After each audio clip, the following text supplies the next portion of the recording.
So today we will discuss for www, World Wide Web. Okay, World Wide Web is commonly known as web is a system of interlinked hypertext or hypermedia document accessed via the internet. ठीक है, जो भी आपने web pages hypertext और hypertext में जो documented text like web pages आपने design किए हैं, या हाइपरमीडिया जिसमें आप वीडियोज़ या ऑडियोज़ वगैरह कुछ आप सुन सकते हो या आपको ट्रांसफ़र करना है या आप दिखाना चाहते हो, तो हाइपरटेक्स्ट और हाइपरमीडिया लाइक अगर आपने कुछ ये वेब पेजेस क्रिएट किए हैं या वेबसाइट्स क्रिएट की है, तो वो वेबसाइट्स या वेब पेजेस एक्सेस किए जाते हैं through the world wide web में बाय यूजिंग इंटरनेट. ठीक है, तो हाइपर टेक्स्ट क्या है? It is the text display on the computer और other electronic devices with references to other text that render can immediately accessed usually by the mouse click or key press sequence. तो hyper text is nothing but web page आपने जो design किया है, जैसे आपने text box लिए है, कुछ बटन्स लिए हैं, आपके आगे जो कोई वेब पेज डिस्प्ले हो रहा है और उस डिस्प्ले हुए वेब पेज पे आप कुछ ये कर सकते हो, डेटा राइट अप कर सकते हो या लिख सकते हो. जैसे टेक्स्ट बॉक्स दिया है तो टेक्स्ट बॉक्स में आपको कुछ एंट्री करनी है, आपका नाम डालना है, एड्रेस डालना है, तो बाय यूजिंग कीबोर्ड या माउस के थ्रू आप कुछ डेटा एंटर कर सकते हो, तो इसलिए उसको हाइपर टेक्स्ट पेज कहा गया है.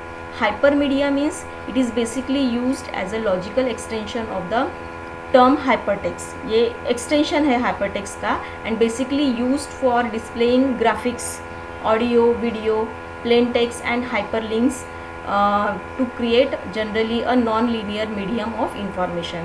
तो हम इसके थ्रू हाइपरमीडिया के थ्रू हम कुछ लिंक्स प्रोवाइड कर सकते हैं वेब पेज पे, जहाँ से हमें लिंक दी जाती है दूसरे पेज के लिए ओपनिंग करने के लिए, या कभी कभी हम कोई एक वेब पेज ओपन करते हैं तो वहाँ पे हमें लेफ़्ट हैंड राइट साइड में या राइट टॉप एंड बॉटम में कुछ एडवर्टाइजमेंट दिखते हैं. तो जैसे हम उस एडवर्टाइजमेंट पे माउस लेके जाएंगे तो वहाँ पे एक लिंक दिखाई देती है, और जैसे अगर आप क्लिक करते हो उस लिंक पे तो वो पर्टिकुलर साइट ओपन हो जाती है. तो इसीलिए उस पर्टिकुलर एरिया जो आपने क्रिएट किया है at the time of website designing, तो उसे हम हाइपरमीडिया कहते हैं. Okay, so these are the differences. अब इस वर्ल्ड वाइड वेब www का क्रिएटर यानी किसने डेवलप किया है उसको, तो टिम बर्नर्स-ली, ये साइंटिस्ट का नाम है जिसने www को डिज़ाइन किया है या डेवलप किया है at the time of 1989. Okay, तो एट द टाइम ऑफ 1989 में इसका क्रिएशन हुआ है www का. ठीक है, तो ये है वो बंदा, father of www, invented www while working at CERN, ये कुछ एजेंसी का नाम होगा, the European particle physics laboratory. तो ये कहाँ पे क्रिएट किया गया है? यूरोप में क्रिएट किया गया है फिजिक्स लेबॉर्टरी के अंदर. www ये एक जो सर्विस है इंटरनेट की, तो इसका क्रिएटर कौन है? तो इसका क्रिएटर है टिम बर्नर्स-ली.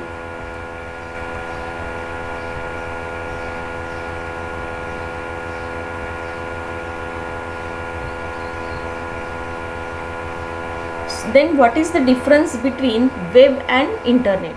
अब वेब यानी www, okay, and internet means हमारा इंटरनेट. अब ये दोनों के बीच में डिफरेंसेस क्या है? तो इंटरनेट हमें क्या प्रोवाइड करता है? कनेक्टिविटी प्रोवाइड करता है in between millions, thousands and millions of users. जितने भी वर्ल्ड वाइड वेब जितने यूज़र्स हैं, ठीक है, सबके बीच में कनेक्टिविटी देता है इंटरनेट. वही www हमें क्या देता है? It provides some, it gives some access information over the internet. कुछ अगर इंफॉर्मेशन हमें एक्सेस करनी है ओवर द इंटरनेट, कोई इंफॉर्मेशन हमें एक्सेस करनी है, तो www हमें वो फैसिलिटी देता है. क्योंकि www ने जो सर्विसेज दिए हैं, जो कुछ वेब ब्राउज़र्स क्रिएट किए हैं, ठीक है, मोजिला फायरफॉक्स हो गया, IE हो गया, ओपेरा हो गया, ऐसे कुछ जो वेब ब्राउज़र्स हमें पता है, वो वेब ब्राउज़र्स का यूज़ करके हम क्या करते हैं, URL में वो पर्टिकुलर आइडेंटिफिकेशन हम डालते हैं किसी वेबसाइट का या किसी भी टॉपिक का, तो जिसके थ्रू हम उस साइट्स ओपन हो जाती है और हम वही इंफॉर्मेशन हम गैदर कर सकते हैं। बट वो ओपन करने के लिए हमारे पास क्या होनी चाहिए, इंटरनेट कनेक्टिविटी होनी चाहिए। So these are the differences. तो यहाँ पे लिखा क्या है, internet means what, collection of networks that connect millions of businesses, government agencies, educational institutes and individuals। तो individuals users हो, आपके इंस्टीट्यूशनल या एजुकेशन सेक्टर्स हो, गवर्नमेंट सेक्टर हो या बिजनेसेस हो, ठीक है, सबको कनेक्टिविटी कौन प्रोवाइड कर रहा है, इंटरनेट प्रोवाइड कर रहा है। www means we use to access information over the internet. तो इंटरनेट के ऊपर हमें जो भी इंफॉर्मेशन एक्सेस करनी है तो उसके लिए हमें www का सपोर्ट लेना है।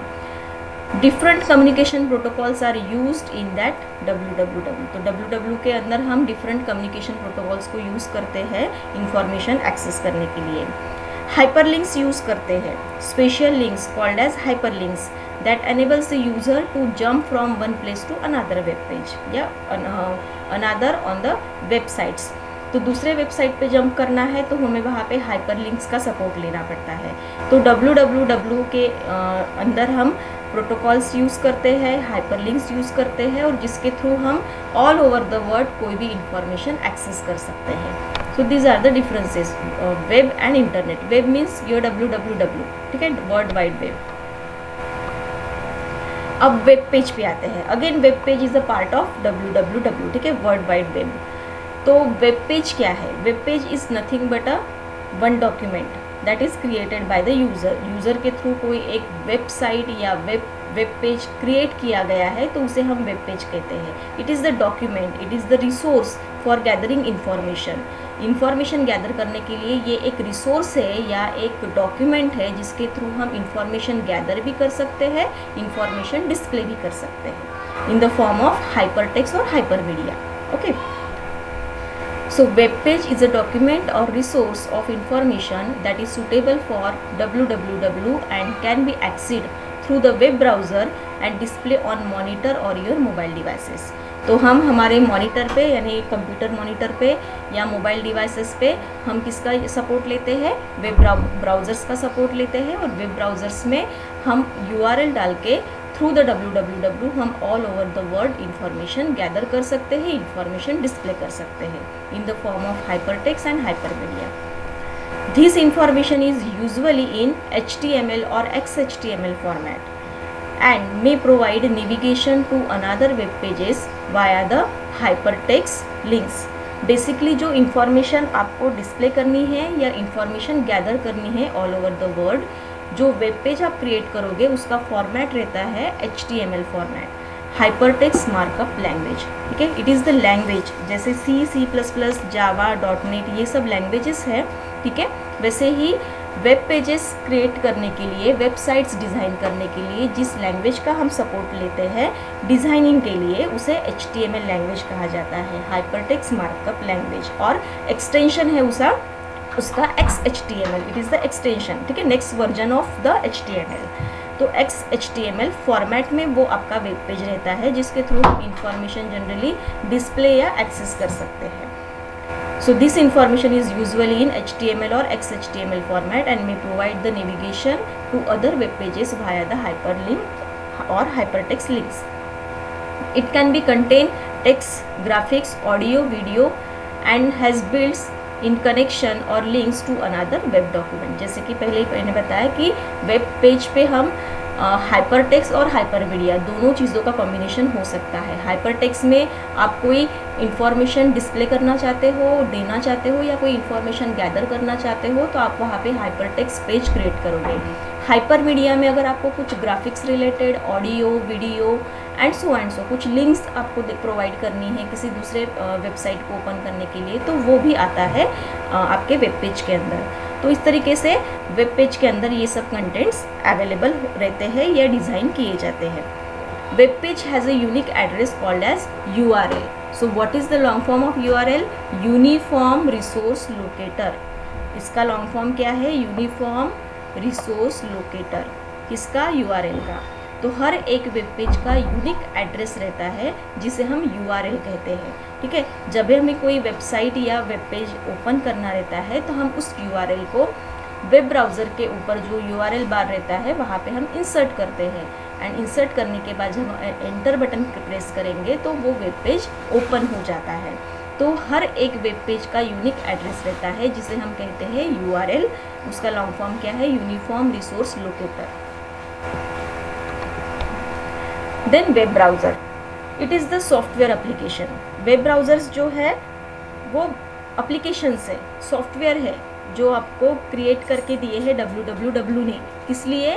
आपके वेबसाइट्स या आप ऑल ओवर द वर्ल्ड कोई इन्फॉर्मेशन एक्सेस करनी है, गैदर करनी है, ठीक है, डिस्प्ले करनी है, तो वो सब चीज़ें या कम्युनिकेशन करने के लिए आपको ये सॉफ्टवेयर एप्लीकेशंस आपको दिए हुए हैं, जिसका यूज़ करके हम इंफॉर्मेशन गैदर करते हैं या इंफॉर्मेशन डिस्प्ले करते हैं। तो it is the software application for retrieving, presenting and traversing information resources on the www। Okay, तो इंफॉर्मेशन को रिट्राइव करने के लिए ऑल ओवर द वर्ल्ड, हमारी इंफॉर्मेशन डिस्प्ले करने के लिए, प्रेजेंट करने के लिए, या फिर हमें ट्रैवल्सिंग करनी है इंफॉर्मेशन, यानी वन इंफॉर्मेशन से दूसरी इंफॉर्मेशन पे जाना है, दूसरी इंफॉर्मेशन से तीसरी इंफॉर्मेशन पे जाना है। तो इस तरीके का कुछ हमें करना है तो हमें इस वेब ब्राउज़र्स का यूज़ करना पड़ेगा। It allows to locate, view and navigate the web pages. वो क्या आपको प्रोवाइड करता है? आपको इंफॉर्मेशन दिखाता है, नेविगेशन देता है एक पेज से दूसरे पेज पे जाने के लिए, और आपको किसी साइट पे लेके जाता है। It can have graphical user interface, GUI, ठीक है। ग्राफिकल का शॉर्ट फॉर्म क्या है? GUI। It can have a graphical user interface, meaning they can display the picture or graphics in addition to text and other forms of multimedia such as sound or and video like Internet Explorer, Mozilla Firefox, Chrome, Opera, and can be text based like the links। तो यहाँ पे क्या रहता है web browsers के अंदर? It is the combination of hypertext and hypermedia, ठीक है। हम सिर्फ दो ही वर्ड यूज़ करेंगे, हाइपरटेक्स्ट एंड हाइपरमीडिया। हमें पता है हाइपरटेक्स्ट यानी क्या, कि हम कोई इन्फॉर्मेशन प्रेजेंट कर सकते हैं या कोई इन्फॉर्मेशन एक्सेस कर सकते हैं, तो उसके लिए हम जो भी कंट्रोल्स वहाँ पे यूज़ करेंगे, जैसे पैराग्राफ हो गया, टेक्स्ट बॉक्स हो गया, कम्बो बॉक्स हो गया, जो भी कंट्रोल्स हम यूज़ करके इन्फॉर्मेशन गैदर्ड या इन्फॉर्मेशन डिस्प्ले करेंगे वो हाइपरटेक्स्ट में चला जाता है। हाइपरमीडिया में यानी ग्राफिक्स रिलेटेड पार्ट, अगर हमें कुछ ऑडियो, वीडियो, साउंड्स, ठीक है, ऐसा कुछ लिंक्स, हाइपर लिंक्स, ऐसा कुछ इंफॉर्मेशन हमें प्रोवाइड करनी है तो वो हाइपर मीडिया में चली जाती है। और ये सब चीज़ें किस टाइप के ब्राउज़र्स में हम ओपन कर सकते हैं? The basic browser is IE, internet explorer, जो सबसे पहले क्रिएट हुआ था, ठीक है। उसके बाद क्रोम, उसके बाद मोजिला फायरफॉक्स सबको पता है, ओपेरा पता है, और भी कुछ ब्राउज़र्स रहते हैं जिसके थ्रू हम ये सब इंफॉर्मेशन डिस्प्ले या गैदर कर सकते हैं। First web browser was developed in 1991। ये सबसे पहली वाली वेब ब्राउज़र जो है IE, ठीक है, इंटरनेट एक्सप्लोरर सबसे पहली वेब ब्राउज़र है जो डेवलप्ड हुई थी 1991 में। किसने डेवलप की थी? मोसाइक ने डेवलप की थी। डेवलप्ड बाय मोसाइक में, it is the place, Mosaic is one of the place, and developed by Marc Andreessen, ठीक है, इसने डेवलप किया था। So it is the first web browser was developed in 1991 in Mosaic, developed by Marc Andreessen. तो इस तरीके से first web browser create हुए थे। उसके बाद के एडिशनल उसके बाद के जो इन्वेंशन है वो सबको पता है। क्रोम सबको पता है, गूगल क्रोम, मोजिला फायरफॉक्स सबको पता है, इंटरनेट एक्सप्लोरर तो सब बाय डिफ़ॉल्ट आता ही है, वो बेसिक है। Safari is again one of the web browser. Opera mini ये भी एक वेब ब्राउज़र है। नेटस्केप नेविगेटर ये भी एक वेब ब्राउज़र से। तो ऐसे डिफरेंट टाइप्स के वेब ब्राउज़र सबको पता है या हम इसका यूज़ करते हैं। कॉमनली हम यूज़ करते हैं क्रोम एंड मोजिला फायरफॉक्स का। आई का भी हम यूज़ नहीं करते हैं क्योंकि वो आउटडेटेड हो चुका है, तो हम जनरली यूज़ करते हैं क्रोम या फिर फायरफॉक्स। सफारी भी कई जगह पे यूज़ किया जाता है या ओपेरा भी कई जगह पे यूज़ किया जाता है। तो इस तरीके के ये वेब ब्राउज़र्स है डिफरेंट टाइप्स। अब हम आते हैं protocol. What is mean by protocol? Protocol का क्या रोल है इन इंटरनेट, या फिर हम उसको www के अंदर उसका क्या रोल है वो देखना चाहते हैं। So basic definition of protocol means it is the sets of guidelines और sets of rules. It is the sets of guidelines और sets of rules. Guidelines and rules यानी जो गाइडलाइंस आपको फॉलो करने हैं when we using the internet. जब हम कोई इंटरनेट यूज़ करते हैं तो हमें वो गाइडलाइंस, हमें इन द सेंस कि जो भी हम सॉफ्टवेयर का यूज़ कर रहे हैं, जिस किसी एप्लीकेशन का यूज़ करके हम इंटरनेट सफ़र कर रहे हैं, तो वो एप्लीकेशन ये गाइडलाइन के रूल्स फॉलो करता है। जैसे फॉर एग्जांपल मैंने यहाँ पे क्रोम पे किसी वेबसाइट को ओपन करना चाहती हूँ मैं, तो जो Chrome is one of the software, one of the application, तो क्रोम ये प्रोटोकॉल फॉलो करेगा, ये गाइडलाइंस फॉलो करेगा जब कोई इन्फॉर्मेशन मुझे इंटरनेट से लेनी है या देनी है या कम्युनिकेशन करना है।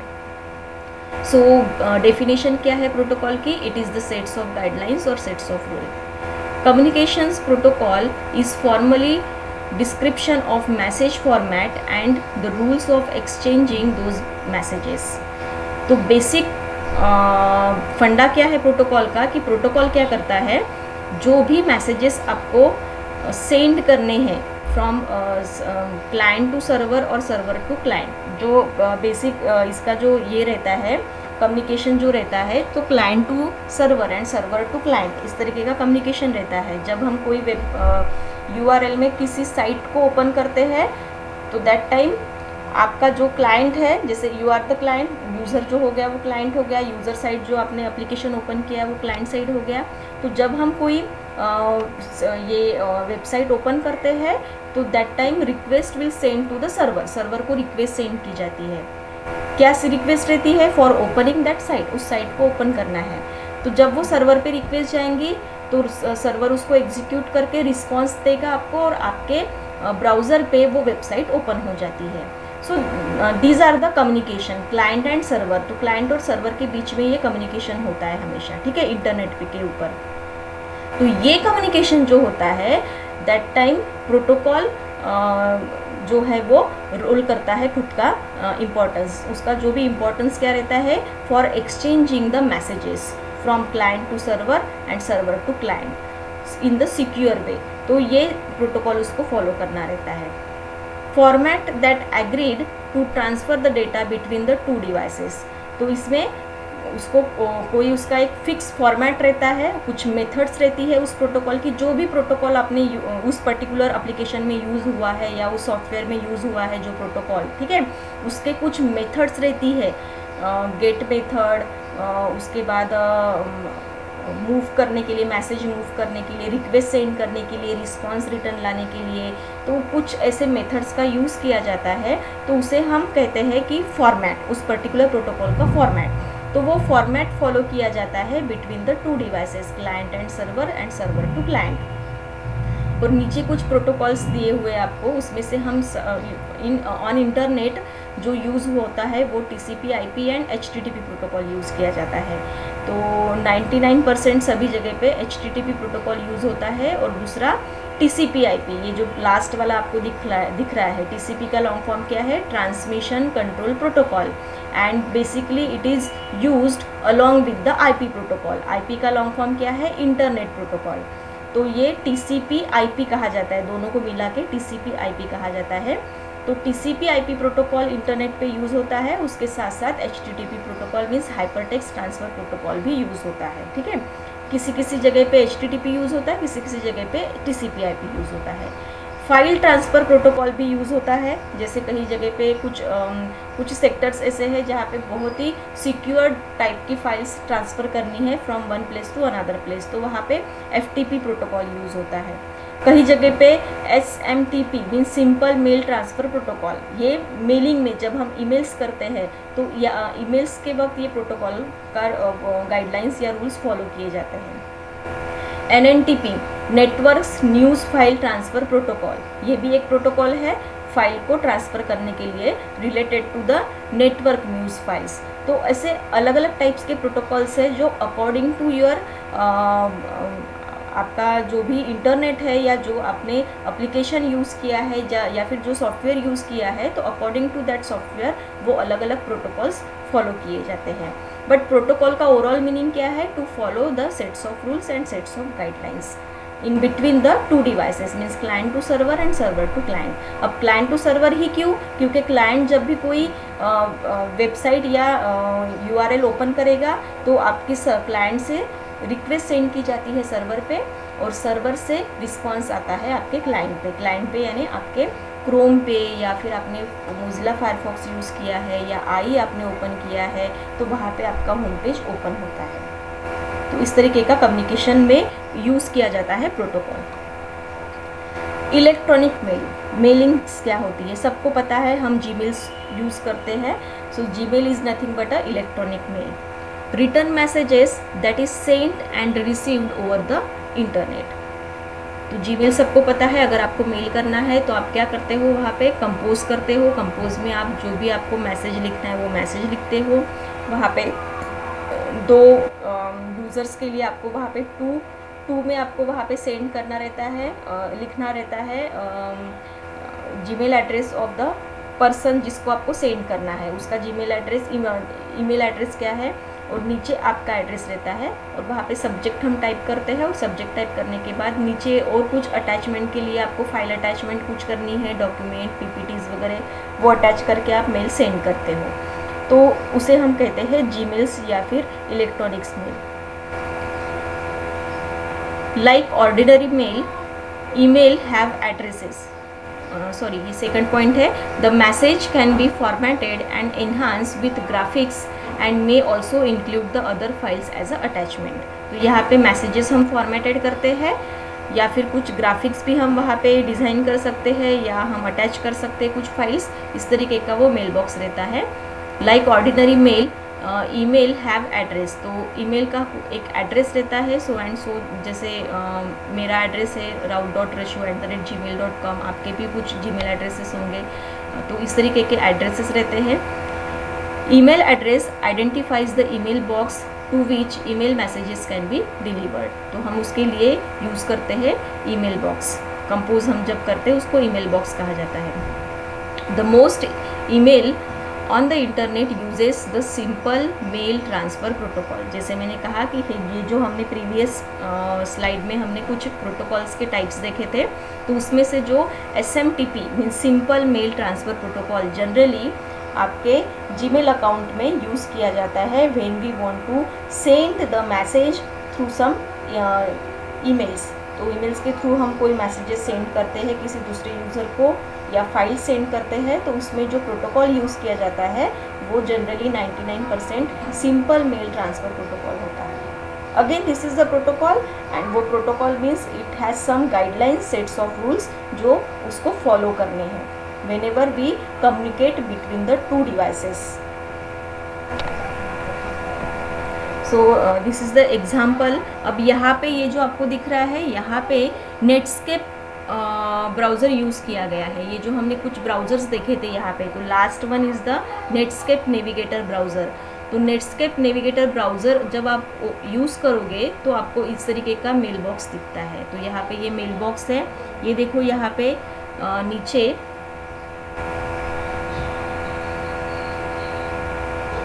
नीचे आपको यहाँ पे बॉक्स दिख रहा है, ये ईमेल बॉक्स दिख रहा है। ईमेल बॉक्स में उन्होंने डेट डाली है, फ्रॉम किसके थ्रू जा रहा है, एंड टू किसे सेंड किया जा रहा है, और नीचे कुछ मैसेजेस टाइप किए हैं, और इस तरीके से ये सेंड किया जा रहा है। तो ये just similar to our Google Gmail, ठीक है। तो गूगल का जो मेल बॉक्स है हमारा, उस तरीके का आपको यहाँ पे दिख रहा है, बट ये है आपके नेटस्केप ब्राउज़र का है, इसलिए इसका लुक थोड़ा अलग है। देन एडवांटेजेस ऑफ इंटरनेट के एडवांटेजेस क्या है? The one of the most important advantage is communication. By using internet we can easily communicate all over the world, तो इसलिए communication is one of the advantage. Research by using Google scholars, जो भी उसके Google scholars is one of the search engine, तो by using search engine services हम research कर सकते हैं, ठीक है। एजुकेशन सेक्टर्स हो या कोई भी सेक्टर हो, उसमें हम रिसर्च कर सकते हैं। एजुकेशन, तो एजुकेशन भी हम कर सकते हैं, किसी भी एजुकेशन से रिलेटेड कुछ साइट्स रहती है जिसमें कोई इन्फॉर्मेशंस दी जाती है, वीडियोस अपलोड किए जाते हैं, ठीक है। जैसे स्लाइड शेयर्स हो गए या ऐसे कुछ साइट्स है जिसमें आपको कुछ प्रेजेंटेशंस मिलते हैं, तो वो प्रेजेंटेशंस आपके एजुकेशन से रिलेटेड होते हैं। तो educations we can also gather through internet. Online आजकल सब एजुकेशन ऑनलाइन हो चुका है। फाइनेंशियल ट्रांजैक्शन, बैंकिंग हो गया, बैंकिंग सेक्टर हो गया, उसमें भी हम कुछ फाइनेंशियल ट्रांजैक्शन करना है तो हम इंटरनेट का यूज़ करके हम फाइनेंशियल ट्रांजैक्शन करते हैं। And for updates means in general अगर मुझे कोई इन्फॉर्मेशन लेनी है या कुछ इन्फॉर्मेशन गैदर करनी है तो उसके लिए मैं इन जनरल पर्पज़ में इंटरनेट का यूज़ कर सकती हूँ। So these are the advantages of internet. अब कम्युनिकेशन जब हम करते हैं तो communication is one of the advantage. तो उसमें communication is the process of transmitting and receiving symbol, data, message, text, document, graphics, etc. by using the various computer devices। ठीक है, कम्युनिकेशन मीन्स हम कम्युनिकेशन कर रहे हैं तो हम नेटवर्क के अंदर भी कम्युनिकेशन करते हैं, इंटरनेट में हम all over the world communication करते हैं। तो जब हम all over the world communication करते हैं तो हम www के सर्विसेज का यूज़ करते हैं, जैसे वेब पेजेस या वेबसाइट्स का यूज़ करते हैं, तो जिसमें hyper text and hyper media ये दोनों का कॉम्बिनेशन मिलता है आपको। It includes the process of collecting, processing, distributing, sharing, retrieving, transferring and storing the information। तो इन जनरल हम कम्युनिकेशन में ये सब चीज़ें करते ही हैं, collecting some information, processing some information, distributing our ideas, sharing our ideas, retrieving some new information, transmitting your data from one place to another place, storing some important data in our PC, in our mobile phone। तो ये सब चीज़ें हम communication में करते हैं। Internet now being a main communication tool, तो उसमें कम्युनिकेशन में इंटरनेट ये बेसिक या मोस्ट इम्पॉर्टेंट टूल्स है जिसके थ्रू हम कम्युनिकेशन करते हैं। Using video conferencing, internet phones, then messengers and emails etcetera. तो internet is one of the tool जिसके थ्रू हम कम्युनिकेशन करते हैं, जिसमें हम वीडियो कॉन्फ्रेंसिंग भी कर सकते हैं, नेट बैंकिंग भी कर सकते हैं, फ़ोन कॉलिंग्स भी कर सकते हैं, मैसेंजर्स के थ्रू हम मैसेजेस पास कर सकते हैं, जीमेल्स के थ्रू हम मेल्स सेंड कर सकते हैं from one user to another user. So this information in the communication. Research में हम क्या करेंगे?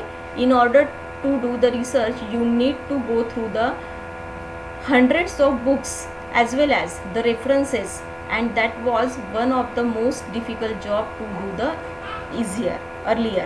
ठीक है, research is one such thing which has got the lots of benefits from the evaluation of internet। तो रिसर्च में हम क्या कर रहे हैं? When we want to research some topic, तो उसमें हम उस टॉपिक से रिलेटेड हम बुक्स एक्सेस कर सकते हैं। हंड्रेड्स एंड थाउजेंड्स और मिलियंस ऑफ बुक्स आपको मिल सकते हैं इन गूगल स्कॉलर्स। कुछ आर्टिकल्स मिल सकते हैं, उसके कुछ रेफरेंसेस मिल सकते हैं, उसके कुछ पेपर्स पब्लिकेशंस मिल सकते हैं, और वो इजीली आपको बैठे बिठाए वो सब चीज़ें मिलके आप उस पर स्टडी कर सकते हो। तो रिसर्च भी एक एडवांटेज है इंटरनेट का। एजुकेशन सेक्टर में किस तरीके से होता है? Education is one of the best thing that the internet can provide. There are number of books, reference books, online help centers, experts views and other study oriented material on the internet that make the learning process very easier as well as fun learning experience। तो ये सब चीज़ें, जैसे manually हम कोई class करते हैं तो वहाँ पे सिर्फ एक chalk, duster and black board हमें रहता है, लेकिन जब हम इंटरनेट पे जाएंगे तो हमें इंटरनेट पे एक टॉपिक है मेरे पास, उस टॉपिक से रिलेटेड मैं वहाँ पे बुक्स भी रीड कर सकती हूँ, मुझे कुछ ऑनलाइन हेल्प सेंटर्स मिलेंगे जिसमें मुझे वो कुछ उस टॉपिक से रिलेटेड कुछ इन्फॉर्मेशन मिल सकती है, कुछ एक्सपर्ट्स के उसके ऊपर व्यूज़ मिल सकते हैं, उनके कुछ थिंकिंग मिल सकती है।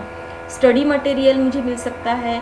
तो ये सब कुछ फन लर्निंग भी वीडियोस रहती है कि जिसके थ्रू वो पर्टिकुलर टॉपिक, डिफ़िकल्ट से डिफ़िकल्ट टॉपिक ईजियर वे में मुझे वहाँ पे मैं लर्न कर सकती हूँ, ठीक है। ऐसे कुछ टॉपिक्स रहते हैं, जैसे tower of Hanoi is one of the most difficult problem in data structure. Tower of Hanoi करके एक टॉपिक है डेटा स्ट्रक्चर के अंदर। अब आप बुक खोल के देखोगे और वो पढ़ोगे तो कुछ भी समझ में नहीं आएगा, नथिंग, ठीक है। बट उससे रिलेटेड, उस टॉपिक से रिलेटेड कोई एक वीडियो आप देख लोगे इंटरनेट के ऊपर, तो उन्होंने वहाँ पे पिक्टोरिकली, ग्राफिकली ऐसे कुछ एग्जाम्पल लेके आपको वो टॉपिक सिंपलेस्ट वे में समझा के बताया है।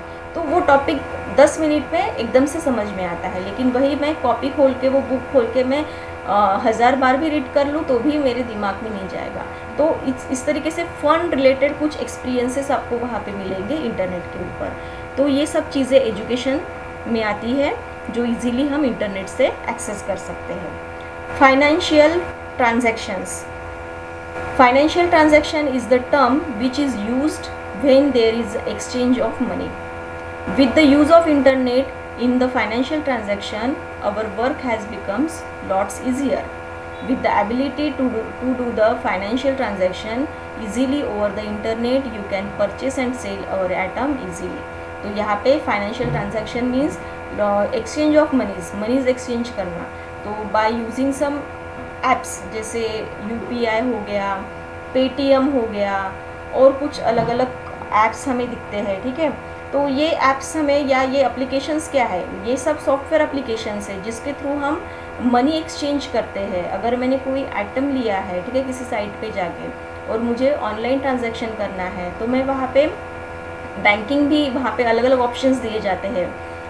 कैश ऑन डिलीवरी भी रहता है एक ऑप्शन, अगर नहीं हो रहा है आपसे तो, या फिर बैंकिंग में भी रहता है क्रेडिट कार्ड या डेबिट कार्ड, या फिर अलग अलग वहाँ पे UPI भीम, ऐसे UPI भीम हो गया या पेटीएम हो गया, ऐसे अलग अलग आपको वहाँ पे ट्रांजैक्शंस के टाइप्स दिए जाते हैं, और वो ऑनलाइन ट्रांजैक्शन के थ्रू हम हमारा मनी ट्रांजैक्शन कर सकते हैं। That is called as financial transaction. Disadvantage क्या है? So disadvantage means left the personal information, theft the personal information, spamming, malware threats, social isolation, obesity and depression। अब disadvantage क्या है ये आप लोगों को भी अच्छे से पता है, तो हम थ्रोली देखते हैं। Theft the personal information, theft means चुरा लेना, ठीक है। आपकी पर्सनल इंफॉर्मेशन हैक की जाती है या उसको चुरा लिया जाता है बाय यूजिंग द इंटरनेट, तो इसलिए उसके ये डिसएडवांटेजेस भी है। The use of internet for banking, social networking और other services often makes our personal information vulnerable to theft. तो थेफ्ट ऐसे कुछ लोग रहते हैं जो हैकिंग में एक्सपर्ट रहते हैं, जो आपकी इंफॉर्मेशन हैक कर सकते हैं। तो हमारे पास जो भी इंफॉर्मेशन रहती है उस, इसीलिए हमें वहाँ पे सिक्योरिटी लगाना, जैसे इन केस ऑफ पासवर्ड्स हो गया या जो भी है, सिक्योरिटी लगाना बहुत इंपॉर्टेंट रहता है। तो हैकिंग के थ्रू आपकी पर्सनल इंफॉर्मेशन गैदर की जा सकती है। Unsubscribers, hackers can access our sensitive information through unsecured connections by planting phishing softwares. तो ऐसे कुछ हैकिंग्स में क्या रहते हैं, हैकिंग्स भी जो होती है बाय यूजिंग सम सॉफ्टवेयर के थ्रू ही हैकिंग्स की जाती है। तो ऐसे कुछ हैकिंग सॉफ्टवेयर्स रहते हैं जिसके थ्रू आपकी कनेक्शंस जो रहते हैं, ठीक है, फ्रॉम सेंडर टू रिसीवर, दो पर्सन के बीच में जो कम्युनिकेशन चल रहा है, ठीक है, जो transaction, suppose that money hacking हम कह सकते हैं। मनी हैकिंग के लिए हम ट्रांजैक्शन जो कर रहे हैं, ऑनलाइन ट्रांजैक्शन कर रहे हैं, तो वो भी एक क्लाइंट हो गया और दूसरा जो बंदा है वो आपका सर्वर हो गया, ठीक है, या जो भी है पर्सन हो गया, ठीक है। One user to another user क्या हो रहा है, कम्युनिकेशन हो रहा है या ऑनलाइन ट्रांजैक्शन हो रहा है। तो ये जो कनेक्टिविटी रहती है, तो ऐसे कुछ सॉफ्टवेयर्स यूज़ होते हैं हैकिंग्स में जो कनेक्टिविटी को अनसिक्योर्ड करके उसको हैक करते हैं, और हैक करके आपका जो मनी आप ट्रांसफ़र करना चाहते हो पर्टिकुलर अकाउंट में, वो उस अकाउंट में न जाते हुए हैकिंग के थ्रू किसी तीसरे बंदे के पास चला जाता है। तो this is the theft of personal information. तो इस तरीके से उसको थेफ्ट किया जाता है बाय हैकिंग। तो ये एक डिसएडवांटेज हो गया।